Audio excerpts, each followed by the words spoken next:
আলোর পত্রিকা news channel থেকে আমি প্রজ্ঞা পারিজাত আছি। নলিনীর সভাগৃহ, নলিনী গুহ সভাগৃহ এবং লীলা রায় সভাগৃহের সামনে পেয়ে গেলাম কৌশিক গাঙ্গুলিকে, কবি কৌশিক গাঙ্গুলিকে। দাদা, আপনি যদি আমাদের আলোর পত্রিকা নিউজ চ্যানেলকে কিছু বলেন। নমস্কার। নমস্কার। লীলা রায়ের সভাগৃহে এসেছি। দিব্যাসৎ সাহিত্য পত্রিকা আমন্ত্রণে ওরা গুরুজন সম্বোধনা দিল, ভালো লাগে।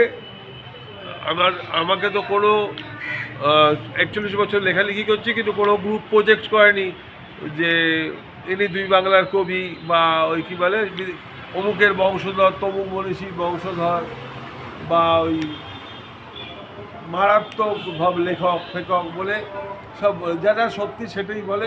কবিতার হোল টাইমার। এবং আমি ওই আমার প্রকাশক নিজের বয়সে 1000টা বই বার করা যায় ভালো চাকরি করলে। আমি চাকরি বাকরি করছি না, আমার 54টা বই। আমি নিজেই প্রকাশকদের বারণ করি যে কবিতার বই বিক্রি হয় না। ভূত পেট দৈত্য দানব ডাকাত রেপ।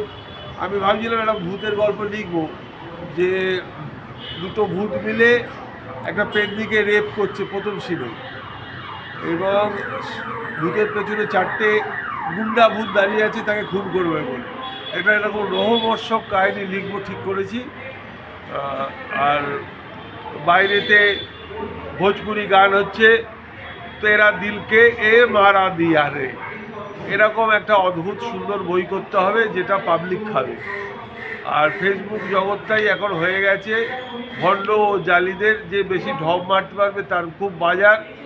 ভণ্ড আর জালি হলে পরে ঠিকমতো জায়গায় মধু দিতে পারলে পরে মিষ্টি হবে, এবং তোমাকে বিভিন্ন সংগঠন তুলে ধরবে, বলবে ইনি অমুক, ইনি তমুক, তিনি সেই, তিনি ওই, তিনি এই মহাকাশের কবি, তিনি ওই মহাকাশের সাহিত্যিক, তিনি এই বাংলা 6 বাংলার বিখ্যাত লোক।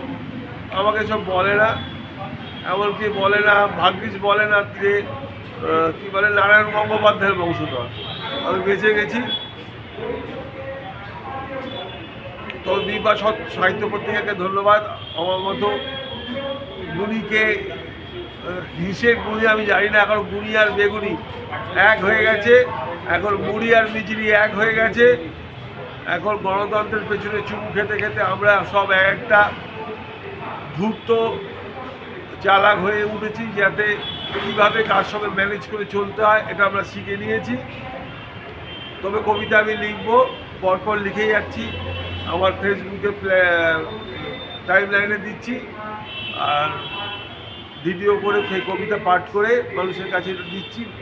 কখনো লাইভ করছি, যদি মানুষ সেটা দেখে, শোনে, ভালোবাসে, ওই 1000, 3000, 4000, 5000 যে কটা মানুষ দেখবে সেটাই আমার প্রাপ্তি। ধন্যবাদ, ভালোবাসা।